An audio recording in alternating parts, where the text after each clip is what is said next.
सबके पढ़े के टाइम से भेज तो तू भेजत नहीं कि साहे बताओ हमरा देखत इसके माई कैसन हालत बा आ तनके भुकवावा तरिसन एगो है बिया त ई और के भुक खाली दिन रात कहत पियाओ पियाओ पढ़े लिख के अफसर बन गो त गांव नगर के मुंह करी खलाक जइनु सब त हंसत सके 4 गो बेटी अब कियो बेटी हो त 5वां बेटीए होई आ तोरी की ये चाहत रु सर अब की तो भोले बाबा से मांगले बने कि हे भोले बाबा एकने के एगो भाई दे द भाई रे हन के कई डली सन पढ़े टिफिने बेरे भाग गई सन। हां एकने के ई होइए गइल बा काहे भागली सारे ना रे मैं ना भाग रही हइए सिखाइले होई मैं मम्मी हम ना सिखाइले रही के सिखाइले सा तनी के टिफिन में भाग जाता है तनी के पढ़े फीस नु लागत स्कूल में तनी के हां कॉपी किताब के पैसा नहीं लागत फ्री में पढ़त सन भागी आओ तो सन एक देखो तो माई कैसन देब अब बुकवाव तो सब कोई तो बोलते बा हमरा के हल्ला करते बाटे कि हां बेटी पे बेटी होत है जाय तो हमारी बेटी ना ऐसन हमरा खातिर बेटा ऐसन लोग के दे बेटी ऐसन हमरा खातिर सोना बराबर बड़ी सन दामाद हमरा 5 गो उतरे 5 गो बेटी होई त चल बेटी जय तेरे माई दादी बोलते चाहे चाची अब की बार तो बेटे होई। हाँ बबी तोर भाई आई अब किए छिनु राखी बनबू लगनु गांव नगर के मुंह में करीखा लगा देम आपकी आई बबी के कहनी है नु कि ले जे लोग एक दाल भात खिया के लिया वो लोग ना जो तो बबी जा दीदी जोर जा चलो जाता जा आ देखो तो मुंह में अंगुरी लगाइले रहतिया जो के खिया के जा तो कपड़ा उपना चेंज करबू सोरी आई रे माई पेट को अपना दुखा दम का उठे के मन के काम होने के तो बाल बच्चे के ना पीछम का जा रहा तो असली बाल बच्चे बड़की भी है तो कहता ना करी वो तो अभी बच्चे न भी है ओकरा पर हम सब काम छोड़ देता नहीं काहे भगवान ऐसा के दिन देखब अपन के मुंह में करी खाना लगेब दुश्मन के यही पर रहो दीदी बताओ हो एगो तो 10 गो बाड़ी सन है 10 गो नहीं भैया तो इहे न कहल जाला काहे हम काम धाम करी उनकर 4 गो लड़की बाड़ी सन है तो उनका खियावे पियावे के बटुए हमारे कौन बाल बच्चा बाटे के हमरा फिक्र बटुए तबो बैठा रहत है आज मम्मी जाओ तब न घर में ऐसे ना चली एक तक जाने कौन करम कइले भी न तो बेटिए होखत बाड़ी सन बेटे के कबो मुंह ना देखी हन कबो मुंह ना देखी हन बेटे के अतई बेटिए होखत रही सन तो जानते बा अपना चाची खाना दो अरे कितना घाम भइल बा देखो काज ने केने बाइसन आए कुल काम क के ले के घर में धर तबे कन के फिकिर बा कनिवा ए कनिवा अरे ले अब खाई दु करे काज ने का करे मैं जब के लहा को गोल बेटी में खाना हाय खान देखी बनाती है कादू देख ली का है होई आई सब अचार खा गुली सब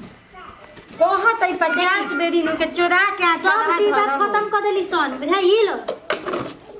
ताके 50 साली कहत है है भरल डिब्बा दा निकलले नहीं अपना का के केनिए खाई जे अब पिए ओकनी जी पाछा न घर में कुछ ना बची बुझाइल और सही तसला के तसला चावल बनत बटुए अब खत्म हो जात बटुए तो वो मोटकी के नहीं के बुझा तो जब खाए वाली 22 गो तक क के धरी काहे हैं? ओकर लड़की ऐसे बोलती है कि पापा कमात नहीं कहन है एक आदमी कमाता 4 गो लड़की कौन कहतिया हो बड़ा की बाप तलिए रे सिखावती है बाप। वो सिखावती है हाँ तो सिखाने में तो बोलते भी है नहीं देखिए ना मतरिया ले तू जो अधिके निकली देखिए जनगरी होई नु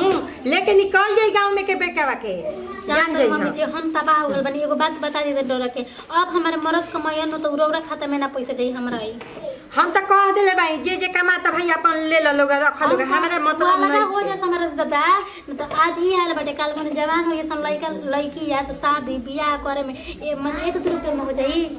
हम भी देखा। खाना बनम दादा ओकनी पाछे तू अपना बारे में सोचे तो अपना बारे में तो हम काहे के कहे जाई के ना ओकरा सतरोहन बावन तो तू बना के खियावा कमा के खियावा वो अपना बारे में सोचो एगो भइले गोले 2 गो बियाह कलस तो भइले 4 गो बाल बच्चा हो गेल हम ही लेके चलम हो ठीक है लड़की हो गई लड़की तो लइको के लगन बा है लइको के लगन बा हो सरफ साबुन ले ले बुझाता के धूत कुछ मिला ले वैसा कह जे कमा के ओका बापा देतो है कहम तो पूरा गांव जानिए ना कहम तो कोई ना जानी तो जाके ओकरा के समझा दी मेरा मन से ठीक बटे न जाके समझा दी जा देखा जितना सरफ में निकल पहले जाके धरता आज के बाद सरफ साबुन कुल ओका हम बंद अपन कर सारा सामान हटा देते ठीक हटा बटे दे। अब हले जा, जाके जा, घर काम करके अपना बेटन के किया हो काहे बेटिए पे बेटे जन्मायो तो खेए है ना बाप रे बाप हम सोचन चला एगो लड़की भइल अब के देरी से भइल तो बेटा होई बेटा के मुंह ना देखी हन बेटा के कबो मुंह ना देखी हन जान जाई हन ले जा हटावा ओकरा के समझाई जाके का समझाई चाहे ना समझाई हम अहिए के खाली दुख त निके हम खा लेनी हो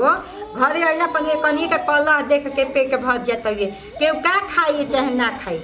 एले निमन बानी कहीं दूरिए जाके आ मजूरी कर खा पिया आराम से उहे निक बा एक से जाते पूछिए भी का कहती मोटा के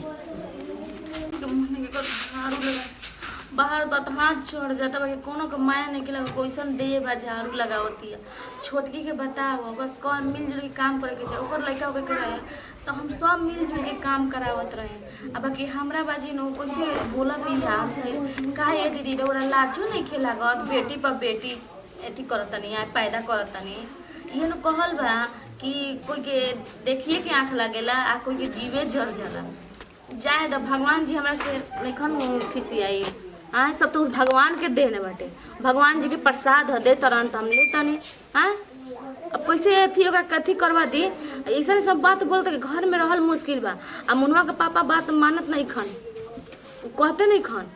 बोला पता कहीं कि आए माई के शिकायत करता रहा हमार हाँ का बैठिए जब धना तब हो आए दोसरा के भरोसे का चार को पैदा कर लेबू दोसरा कमा के दी तो खिएबू थक जतौ झाड़ू लगा में हम कह के दी मम्मी जी रोग नहीं खेल लौकत कैसन दे मेरा झाड़ू लगा पिया सब समझ जाता हमरा बैठो तनी तो ना तो लिया मर जा ओले हमारा का मतलब बा चार को कहले बा पैदा पेट ना भरल हम दिन तो रहुआ तीनों को करे के रहुआ नु करम हम कहे के करम हमारा कौन काम बा हो ओका बाप बानू बाप जानी बाप जानी तो मरम तो रहुआ करम नु वो करी नु छोटकी मर गए जिंदा मानी तो कोई तो ओका भात देते नहीं के दाल देते नहीं के अब मतलब बताओ कोई ना पूछ छुछा ना तरह कौन पूछा तहरा खातिर नु छोटकी खाली बिया के तू पैदा कर उ पोसी खियाई ना जय दी लाज नहीं खेलत देखी मम्मी जी हमार मरद ना कमा के देवेलन बैठ के ना खइला हम बैठ के खाए वाली ना हई हम कुछ काम करत रहिला तो कुछ कहले ले पेट ना भरले जा जी सुबह से उठ के हमें नु खाना बनैनी बाप का रे कहले से छोटकी खाना बनाए में बुझे का उठावे के बा जा तनी रोपनी करे के बा सोहनी करे के बा कर गरु बछड़ी के जा कुटी छटी काट के खियाबो कोई निकाल से मुंह कम कर ले हम हां त करही के पड़ी बैठ के ना खाए के मिली ठीक नु चाहे को पैदा कर ले बाबू कनी तो पढ़ा तो लिखा तो का फैमिली दूध के चार पैदा पे मत जाए वो भगवान जी के सब प्रसाद होई सब देखा तो मुंह पर चला था इनी को चला चला के बुझाता के बागा ना बाबा की हले ठीक ना काय तो कोई बाप ना खइस खियावत हैं बाप रे बाप है एही जन कनी मम्मी जी हम अपन कमीनी अब रखम ना हां तो रख ई तो तू देख के आई बड़े नैहर में अपन भाई भुजे के देखले बाड़े नैला पे मत देख ठीक बेटे नो रड़ जन हमर बेटी नहीं के तन चर गो जाए तो हमार नु बेटी बड़ी बाटे नो वो नो बेटी होखी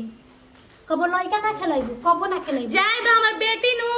बेटा ऐसन बेटी ना अच्छा, ऐसन पांच रुपया करम तो पांच गो दामाद उतारम तो बेटे उतरिया सन मारबू तो अथिया तू ही नहीं दे बा जाए तो हमर बेटी आग दिया सब तर जई तालुक से मांगे का जाए हां तो मुहे चमका के लुदिए बा मुहे चमकाओ तो ऐसन हाल होखल बट एही ले कोबो नहीं का इथी होई हो देख लियो कह दे हमरा सदा सुता परबे कर हमर सब समय जी तू हमरा के कह दे ना कम कहि के तू कहिए तनी आइल बा तब ले तनी खा घोंस ले बहू हमरा के हो अब बना के खियो ले बहू निक जबून जा छोटकी ना रही नो तन के भूखे मत जिन जा चलू कैसे मम्मी जी ने की हमार धो देनी मम्मी जी ये नया नया तो रोज तेल लगाता आज नहीं खिन लगावत ले बाल बच्चा तनी हो गइल त टाइम तू लेके तेल लगल बहू त लाज नहीं खिलागत कहि लगल रौरा लाज नहीं खिलागत कहि लगल बसले ते हम लाज देखबे हैं बोली एक गो निकला त एक लाख के मुंह संभाल के बोला ना तो जाने ले हमरा के जबान खींच ले चार गो बिया के बैठल लोग घर में बेटी ईद में क के दी त हुरबू यही कॉल जला है भगवान दिन गिरेला नु तक केहू ना होला अपन वो आदमी पराया हो जाला आज हमार गांव नगर से ताना देते सर गोतनी है साथ ये नु कहल बा चार गो हमर बेटी देखतिया तार लगे सरपला से कहा हमर बेटी का होई अब की बेटे होई तार मुंह में ना परीक्षा लगा देनी नु तो हमरो नाम नंदनिया ना